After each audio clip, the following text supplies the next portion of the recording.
لبيك اللهم لبيك لبيك لا شريك لك لبيك إن الحمد والنعمة لك والملك لا شريك لك لبيك اللهم لبيك. السلام علیکم ورحمۃ اللہ وبرکاتہ. نحمده ونصلی علی رسوله الکریم. اما بعد فاعوذ باللہ من الشیطان الرجیم. بسم اللہ الرحمن الرحیم. رب اشرح لی صدری ویسر لی امری واحلل عقدۃ من لسانی یفقہوا قولی.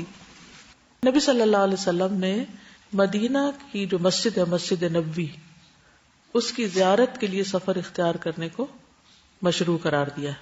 آپ نے فرمایا 3 مسجدوں کے علاوہ کسی مسجد کی طرف سفر نہ کیا جائے، یعنی بطور خاص اس کی زیارت یا اس میں اجر کی نیت سے نماز پڑھنے کے لیے نہ جائیں. عبادت کی نیت سے صرف 3 مسجدیں، مسجد الحرام، مسجد نبوی اور مسجد اقصی. مدینہ دار الہجرت ہے، اس کو دار الہجرت بھی کہا جاتا ہے. نبی صلی اللہ علیہ وسلم کی ہجرت سے پہلے اس شہر کا نام کیا تھا؟ یثرب. آپ نے اس کا نام مدینہ یا طابہ رکھا.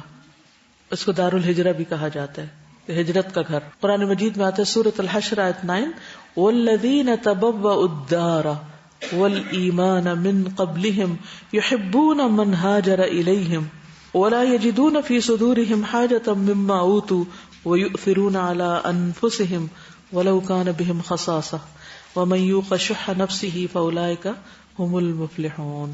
یہ مدینہ والوں کی صفات بیان کی گئی ہیں، اس میں انصار کی صفات ہیں. اور وہ لوگ جو پہلے ایمان لا چکے تھے اور یہاں دار الہجرت میں مقیم تھے. تبوأ الدار، دارا سے مراد ہے دار الہجرت، یعنی مدینہ میں پہلے سے ہی رہ رہے تھے اور نبی صلی اللہ علیہ وسلم کے آنے سے پہلے اسلام لے آئے یا پھر آپ کے پہنچنے پر جو بھی ہجرت کر کے ان کے پاس آئے وہ اس سے محبت کرتے ہیں. یعنی مدینہ ایک ایسا شہر ہے کہ جہاں کے رہنے والے دوسروں کو، باہر سے آنے والوں کو ویلکم کرتے ہیں، اور وہ اپنے سینوں میں اس چیز کی کوئی خواہش نہیں پاتے جو ان مہاجرین کو دی جائے، اور ان مہاجرین کو اپنی ذات پر ترجیح دیتے ہیں. خواہ انہیں سخت حاجت ہو، خود ضرورت مند بھی ہو تو بھی وہ آنے والوں کو پریفر کرتے ہیں. اور جو شخص اپنے نفس کی حرص سے بچا لیا گیا تو ایسے ہی لوگ کامیاب ہیں. رسول اللہ صلی اللہ علیہ وسلم نے فرمایا مجھے ایسے شہر میں ہجرت کا حکم دیا گیا ہے جو دوسرے شہروں کو کھا لے گا، یعنی سب کا سردار بن جائے گا. منافقین اسے یثرب کہتے ہیں لیکن اس کا نام مدینہ ہے. وہ برے لوگوں کو اس طرح باہر کر دیتا ہے جس طرح بھٹی لوہے کے میل کو باہر نکال دیتی. یعنی برے لوگوں کا وہاں دل نہیں لگتا، وہ وہاں نہیں رہ سکتے، ان کو وہاں رہنے کا کوئی شوق نہیں. مدینہ حرم نبوی اور نزول وحی کا مقام ہے. نبی صلی اللہ علیہ وسلم نے فرمایا ان ابراہیم حرم مکہ وانی احرم ما بین لابتیہا یرید المدینہ. بے شک ابراہیم علیہ السلام نے مکہ کو حرم بنایا، میں اس شہر کے 2 پتھریلے اطراف کے درمیان کے علاقے یعنی مدینہ کو حرم قرار دیتا ہوں. تو جس طرح مکہ حرم ہے اسی طرح مدینہ بھی حرم ہے، اس کی حدود متعین ہے. نبی صلی اللہ علیہ وسلم مدینہ سے محبت کرتے تھے، تو ہمیں بھی کیا کرنا چاہیے؟ محبت رکھنی چاہیے. آپ جب سفر سے واپس ہوتے اور مدینہ کی دیواروں کو دیکھتے تو اپنی سواری کو تیز چلاتے، اگر کسی دوسرے جانور پر ہوتے تو اسے مدینہ کی محبت کے سبب ایڑ لگاتے، یعنی قریب آ کر شوق بڑھ جاتا. ابو حمید کہتے ہیں کہ ہم نبی صلی اللہ علیہ وسلم کے ساتھ غزوہ تبوک سے واپس آ رہے تھے. جب آپ مدینہ کے قریب پہنچے تو مدینہ کی طرف اشارہ کر کے فرمایا کہ یہ طابہ ہے، یہ احد پہاڑ ہے، یہ ہم سے محبت رکھتا ہے اور ہم اس سے محبت رکھتے ہیں. اس سے کیا پتہ چلتا ہے؟ پہاڑ بھی محبت کرتے ہیں انسانوں سے، جگہ بھی محبت کرتی ہیں، اور کچھ لوگوں کی وہاں سے غیر حاضری پر یا ان کے فوت ہونے پر وہ زمین بھی روتی ہے جہاں وہ عبادت کرتے ہیں، اور آس پاس کا ماحول بھی ان کی جدائی کو محسوس کرتا ہے. سوچئے میرے اور آپ کے لیے کون سی زمین اور کون سا آسمان اور کون سا پہاڑ رو سکتا ہے؟ زمین و آسمان کی ہر چیز اللہ کی وفادار ہے، اللہ کی اطاعت گزار ہے.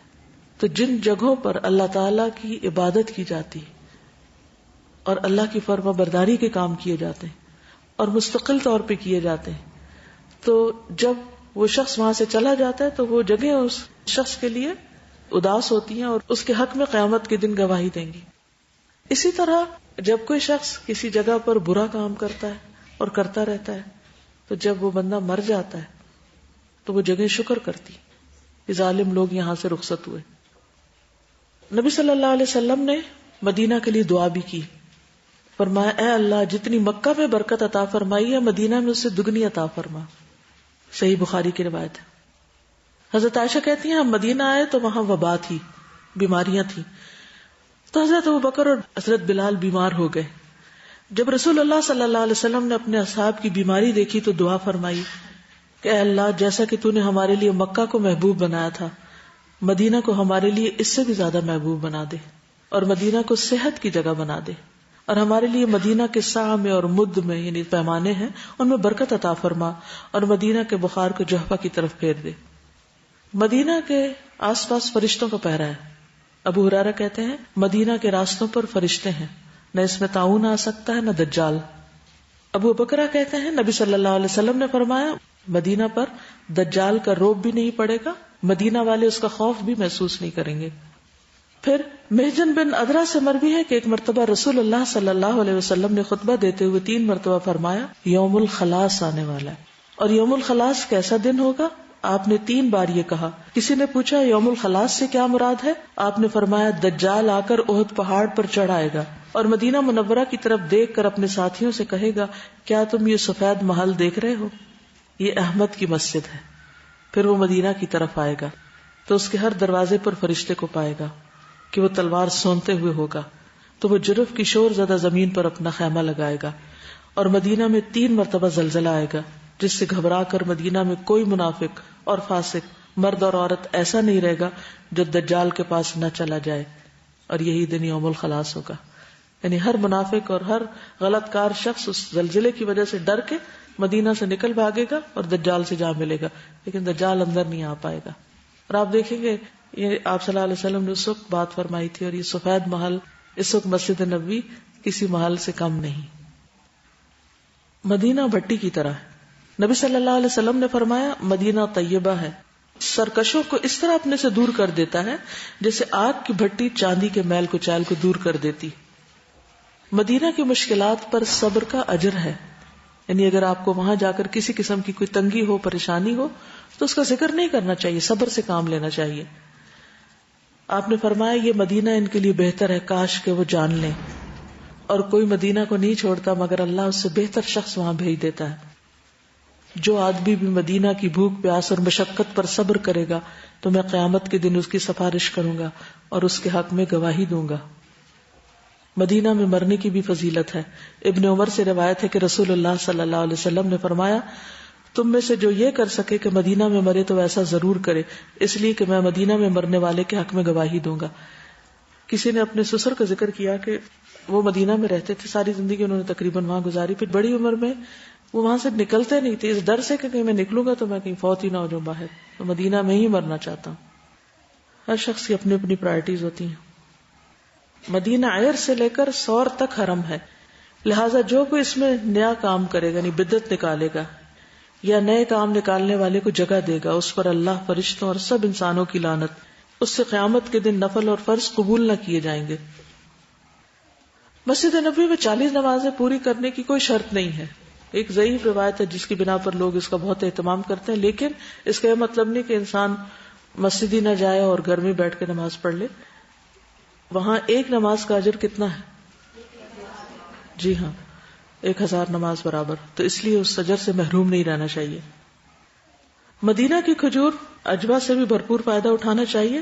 آپ نے فرمایا العجوۃ من الجنہ, عجوہ کھجور جنت کی کھجور ہے, اور جو شخص صبح 7 کھجوریں یہ کھائے گا اس دن زہر اور جادو سے محفوظ رہے گا, اس کے نقصان سے, اور اس کے کھانے میں شفا بھی ہے. پھر یہ کہ مدینہ میں خاص طور پر مسجد نبوی کی فضیلت. قرآن مجید میں آتا ہے لمسجد اسس علی التقوی من اول یوم احق ان تقوم فیہ, وہ مسجد جس کی پہلے دن سے تقوی پر بنیاد رکھی گئی تھی زیادہ مستحق ہے کہ آپ اس میں کھڑے ہوں. عبد الرحمن کہتے ہیں کہ مجھ سے میرے والد یعنی ابو سعید خدری نے فرمایا میں رسول اللہ صلی اللہ علیہ وسلم کی ازواج مطہرات میں سے کسی کے گھر میں گیا، عرض کیا اللہ کے رسول ان دونوں مسجدوں میں سے وہ کون سی مسجد ہے جس کی بنیاد تقوی پر رکھی گئی؟ آپ صلی اللہ علیہ وسلم نے کنکریوں کی ایک مٹھی لے کر اسے زمین پر مارا اور فرمایا وہ یہی تمہاری مسجد، یعنی وہاں سے کنکریاں اٹھا کے کہا یہی مسجد، یہ مدینہ کی مسجد ہے۔ کچھ لوگوں میں اختلاف ہوا، بعض نے مسجد قباء کہا اور بعض نے مدینہ کی مسجد، لیکن آپ نے فرمایا اس سے مراد میری مسجد ہے اور مسجد قباء میں خیر کثیر ہے، یعنی اس کی بھی اہمیت کم نہیں۔ آپ صلی اللہ علیہ وسلم نے اس مسجد کی تعمیر میں خود حصہ ڈالا، صحابہ کے ساتھ اینٹیں ڈھو ڈھو کر لائے اور اس کو تعمیر کیا۔ حضرت ابو ہریرہ سے روایت ہے کہ رسول اللہ صلی اللہ علیہ وسلم نے فرمایا 3 مساجد کے علاوہ کسی اور مسجد کا سفر ثواب کی نیت سے نہ کیا جائے، میری یہ مسجد یعنی مسجد نبوی، مسجد حرام اور مسجد اقصی۔ اور آپ نے یہ فرمایا، ابن عمر کی روایت ہے، میری اس مسجد میں نماز کا ثواب باقی مساجد کے مقابلے میں 1000 گنا زیادہ ہے سوائے مسجد حرام کے۔ مسجد میں کیسے داخل ہونا چاہیے؟ اعوذ باللہ العظیم وبوجہہ الکریم وسلطانہ القدیم من الشیطان الرجیم، اور بسم اللہ والسلام علی رسول اللہ اللہم اغفر لی ذنوبی وافتح لی ابواب رحمتک۔ مسجد میں داخل ہونے کے بعد کیا کرنا چاہیے؟ تحیۃ المسجد پڑھنی چاہیے۔ ابو قتادہ کہتے ہیں کہ میں مسجد میں داخل ہوا اس حال میں کہ رسول اللہ صلی اللہ علیہ وسلم لوگوں کے درمیان تشریف فرما تھے۔ وہ کہتے ہیں کہ میں بھی بیٹھ گیا، جا کے اندر گیا اور جا کے بیٹھ گیا۔ آپ نے فرمایا تمہیں بیٹھنے سے پہلے 2 رکعتیں پڑھنے سے کس چیز نے روکا ہے؟ میں نے عرض کیا اللہ کے رسول صلی اللہ علیہ وسلم میں نے آپ کو اور دوسرے لوگوں کو بیٹھے ہوئے دیکھا تو میں بیٹھ گیا۔ آپ نے فرمایا جب بھی تم میں سے کوئی مسجد میں داخل ہو تو وہ نہ بیٹھے جب تک کہ 2 رکعتیں نہ پڑھ لے۔ ٹھیک ہے؟ حجرہ مبارک کی طرف رخ کر کے نبی صلی اللہ علیہ وسلم پر ان الفاظ سے سلام بھیجیں، السلام علیکہ ایھا النبی ورحمۃ اللہ وبرکاتہ، السلام علینا وعلی عباد اللہ الصالحین۔ ٹھیک ہے؟ جب روضہ مبارک پر جائیں تو یہ دعا پڑھیں یا اس طرح سلام بھیجیں۔ نافع بیان کرتے ہیں کہ ابن عمر جب سفر سے واپس آتے تو مسجد میں داخل ہوتے، قبر مبارک پر آتے اور کہتے السلام علیکہ یا رسول اللہ، اے اللہ کے رسول صلی اللہ علیہ وسلم آپ پر سلام ہو۔ اس کے ساتھ ہی درود ابراہیمی بھی پڑھیں، اللہم صلی علی محمد وعلی آل محمد کما صلیت علی ابراہیم وعلی آل ابراہیم انک حمید مجید، اللہم بارک علی محمد وعلی آل محمد کما بارکت علی ابراہیم وعلی آل ابراہیم انک حمید مجید۔ مسجد میں بیٹھے ہوئے کثرت سے درود پڑھتے رہیں، فارغ اوقات میں ادھر ادھر کی باتیں نہ کریں۔ حتیٰ کہ مسجد میں اگر داخل ہونے کے بعد آپ اگلی صفوں تک پہنچنے کے لیے یا رستہ بناتے ہوئے یا کہیں رستے میں بھیڑ کی وجہ سے رکنا بھی پڑے تو کثرت سے درود شریف پڑھتے جائیں، اللہم صلی علی محمد النبی الامی وعلی آل محمد، کیونکہ اس سے دل کی کیفیت ہی بدل جاتی اور ایک اور ہی احساس ہوتا ہے کہ ہم جس ہستی پہ درود بھیج رہے ہیں ہم اس سے کتنے قریب ہیں اس وقت۔ اسی طرح اللہم صلی علی محمد وعلی آل محمد۔ پھر حضرت ابوبکر صدیق اور حضرت عمر پر بھی سلام بھیجیں۔ نافع بیان کرتے کہ ابن عمر جب سفر سے آتے تو مسجد میں داخل ہوتے، قبر مبارک پہ آتے، پہلے نبی صلی اللہ علیہ وسلم پہ سلام بھیجتے، پھر کہتے السلام علیکہ یا ابا بکر، اور پھر حضرت ابو بکر کے بعد حضرت عمر کو سلام کرتے السلام علیکہ یا عمر۔ مسجد میں کثرت سے نوافل، تلاوت قرآن مجید، درود شریف وغیرہ پڑھتے رہنا چاہیے، اور اس میں درود شریف صرف قبر مبارک کے پاس ہی نہیں پڑھنا چاہیے، ویسے بھی پڑھتے رہنا چاہیے، کیونکہ بعض لوگ صرف وہیں پر ہی سلام یا درود کو خاص کر لیتے ہیں اور عام طور پہ نہیں پڑھتے۔ سہیل کہتے ہیں کہ مجھے علی بن ابی طالب کے پوتے حسن بن حسن نے قبر کے پاس دیکھا، اس وقت وہ فاطمہ کے گھر رات کا کھانا کھا رہے تھے، انہوں نے مجھے بلایا اور کہا آؤ کھانا کھاؤ، میں نے کہا مجھے چاہت نہیں، انہوں نے پوچھا کیا وجہ ہے، میں نے تمہیں قبر کے پاس دیکھا ہے، یعنی اس وقت اس طرح تو کچھ بھی بند نہیں تھا نا، کھلا تھا سب۔ میں نے کہا میں نبی صلی اللہ علیہ وسلم پر سلام بھیجنے آیا تھا، انہوں نے کہا جب تم مسجد میں داخل ہوئے تھے تو سلام کر لیتے، پھر کہا کہ رسول اللہ صلی اللہ علیہ وسلم نے فرمایا میری قبر کو عیدگاہ نہ بناؤ اور نہ ہی اپنے گھروں کو قبرستان بناؤ، مجھ پر درود بھیجو، تم جہاں کہیں بھی ہو تمہارا درود مجھ تک پہنچ جاتا ہے۔ اللہ یہود پر لعنت بھیجے جنہوں نے اپنے انبیاء کی قبروں کو مسجد بنا لیا۔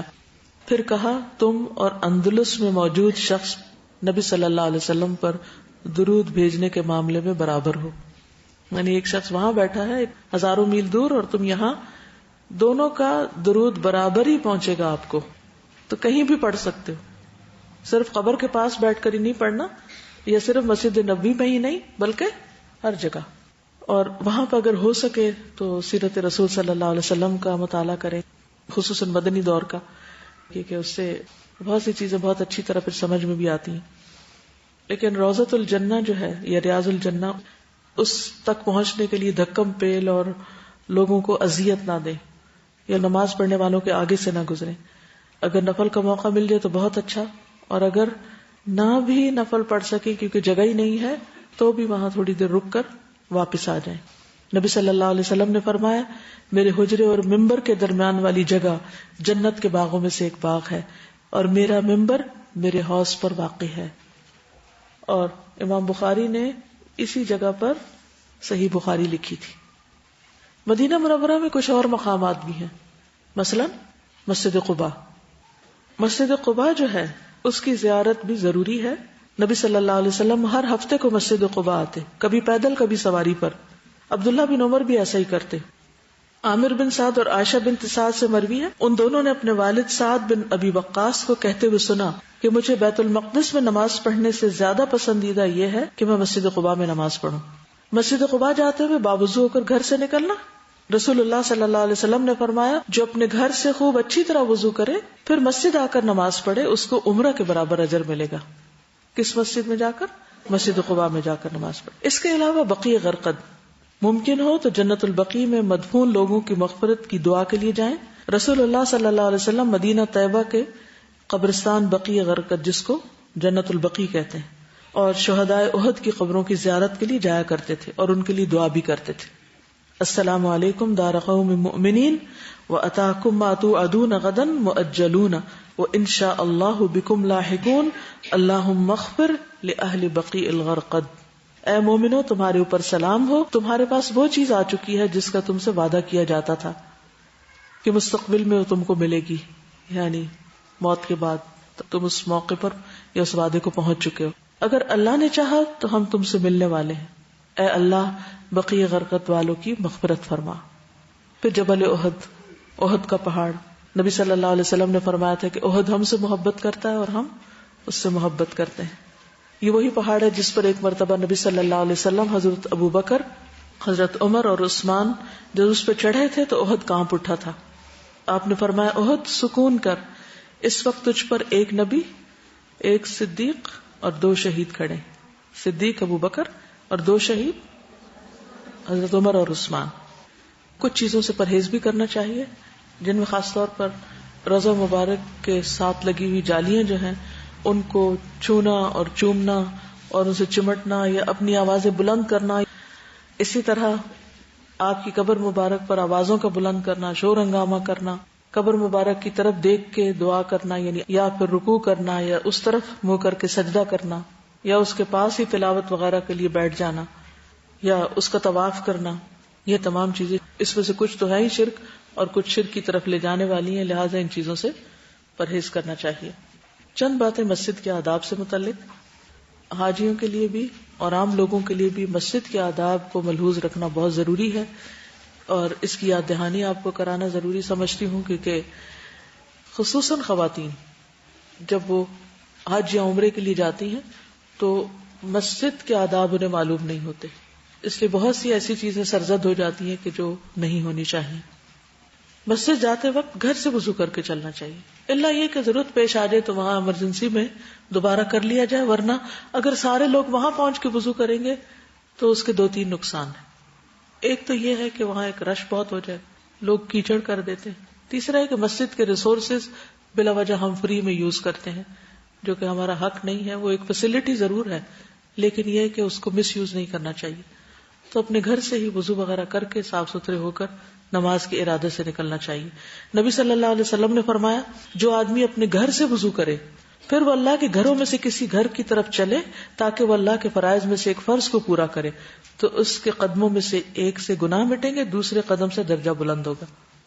ایک سے گناہ مٹا، ایک سے درجہ بلند، ایک سے گناہ، ایک سے درجہ بلند. لیکن یہ کب؟ جب آپ باوضو ہو کے نکلیں گے گھر سے. پھر لباس اور منہ کو صاف رکھنا. نبی صلی اللہ علیہ وسلم نے فرمایا جس نے لہسن کی ترکاری میں سے کچھ کھایا، جس نے پیاز، لہسن اور گنا کھایا، وہ ہماری مسجد کے قریب نہ آئے، کیونکہ فرشتے ان چیزوں سے تکلیف محسوس کرتے ہیں جن سے انسان تکلیف محسوس کرتے ہیں. اگر رہائش گاہ دور ہو اور مسجد چل کے جانے میں دقت بھی ہو رہی ہو تو اس پہ پریشان نہیں ہونا چاہیے، کیونکہ ان کا اجر سب سے زیادہ ہے جن کا گھر سب سے دور ہے، کیونکہ قدم لکھے جاتے ہیں. بنو سلمہ نے مسجد کے قریب شفٹ ہونے کے لیے اپنے ارادے کا اظہار کیا تو آپ صلی اللہ علیہ وسلم نے کیا فرمایا؟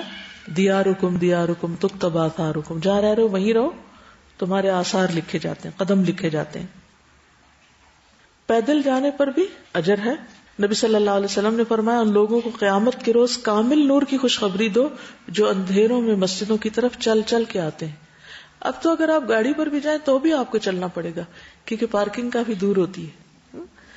تو اس صورت میں گھبرانا نہیں چاہیے بلکہ خوشی خوشی چلنا چاہیے. صرف نماز کے ارادے سے جانا. رسول اللہ صلی اللہ علیہ وسلم نے فرمایا تم میں سے جب کوئی وضو کرے پھر مسجد میں صرف نماز کی غرض سے آئے تو اس کے ہر قدم پر اللہ اس کا ایک درجہ بلند کرتا ہے اور ایک گناہ معاف کرتا ہے، یہاں تک کہ مسجد کے اندر داخل ہو جائے. مسجد میں آنے کے بعد یعنی داخل ہونے کے بعد جب تک وہ نماز کا انتظار کرے گا وہ نماز کی حالت میں شمار کیا جائے گا. تو اس لیے گھبرانا نہیں چاہیے. مثلا آپ مکہ میں وقت سے بہت پہلے جا کر بیٹھ جاتے ہیں اور جا کے قرآن پاک کی تلاوت کرتے ہیں یا ذکر اذکار کرتے ہیں تو وہ سارا وقت جو آپ کا انتظار میں گزر رہا ہے وہ نماز ہی کی حالت شمار ہوگا. جب تک کہ اس جگہ بیٹھا رہے جہاں اس نے نماز پڑھی تو فرشتے اس کے لیے رحمت کی دعائیں کرتے ہیں کہ اے اللہ اس کو بخش دے، اے اللہ اس پر رحم کر، جب تک کہ بے وضو نہ ہو. یعنی باوضو اگر آپ بعد میں بھی بیٹھے رہتے ہیں جہاں آپ نے نماز پڑھی بیٹھ کے قرآن پاک پڑھتے ہیں یا تلاوت وغیرہ کچھ بھی تو وہ فرشتے آپ کے لیے دعائیں مسلسل کرتے رہتے ہیں. مسجد کی طرف باوقار طریقے سے آنا چاہیے، لوگوں کو دھکے نہیں دینے چاہیے. ابو ہریرہ کہتے ہیں میں نے رسول اللہ صلی اللہ علیہ وسلم کو یہ کہتے ہوئے سنا کہ جب نماز کے لیے تکبیر کہی جائے تو دوڑتے ہوئے مت آؤ، دوڑو مت، بلکہ اپنی معمول کی رفتار سے اطمینان کے ساتھ آؤ. پھر نماز کا جو حصہ امام کے ساتھ پا لو اس کو پڑھ لو، جو رہ جائے اس کو بعد میں پورا کر لو. پھر مسجد میں چلتے پھرتے بولتے ہوئے نہیں داخل ہونا چاہیے کہ باتیں کرتے کرتے کرتے آپ چلے جا رہے ہیں. ابو قتادہ کہتے ہیں ہم نبی صلی اللہ علیہ وسلم کے ساتھ نماز میں تھے، آپ نے کچھ لوگوں کی ملی جلی آوازوں کا شور سنا. نماز کے بعد آپ نے پوچھا تمہارا کیا معاملہ ہے؟ لوگوں نے کہا کہ ہم نماز کے لیے جلدی کر رہے تھے. آپ نے فرمایا ایسا نہ کرو، جب نماز کے لیے آؤ تو وقار اور سکون کو ملحوظ رکھو، نماز کا جو حصہ پاؤ اسے پڑھ لو، جو رہ جائے بعد میں پورا کر لو. اس سے کیوں منع کیا گیا؟ اس کی کیا حکمت ہوگی؟ باقیوں کی نماز ڈسٹرب ہوتی ہے.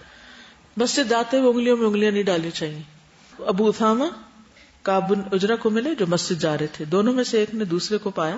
کہتے کہ سیدنا کعب نے مجھے دیکھا کہ میں نے اپنے ہاتھوں کی انگلیوں کو ایک دوسرے میں ڈالا ہوا تھا تو انہوں نے مجھے اس سے منع کیا کہ رسول اللہ صلی اللہ علیہ وسلم نے فرمایا جب تم میں سے کوئی وضو کرے اور اچھی طرح وضو کرے پھر مسجد کا ارادہ کرے تو اپنے ہاتھوں کی انگلیوں کو ایک دوسرے میں ہرگز نہ دے کیونکہ وہ نماز میں ہے. یعنی نماز کی حالت شروع ہو جاتی ہے ایک طرح سے. تو اس پوزیشن سے منع کیا گیا.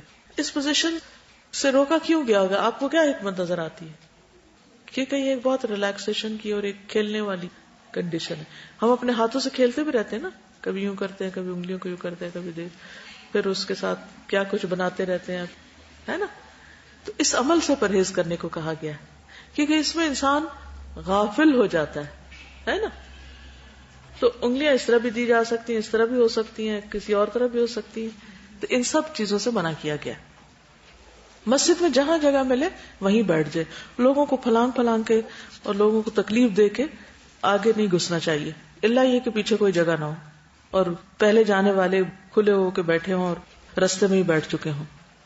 رسول اللہ صلی اللہ علیہ وسلم نے فرمایا تم میں سے جو شخص کسی مجلس میں آئے اس کے لیے جگہ کھلی کی جائے تو وہ بیٹھ جائے. یعنی جگہ دے کوئی تو بیٹھ جائے کیونکہ اسے اللہ نے عزت دی ہے اور اس کے مسلمان بھائی نے عزت دی ہے.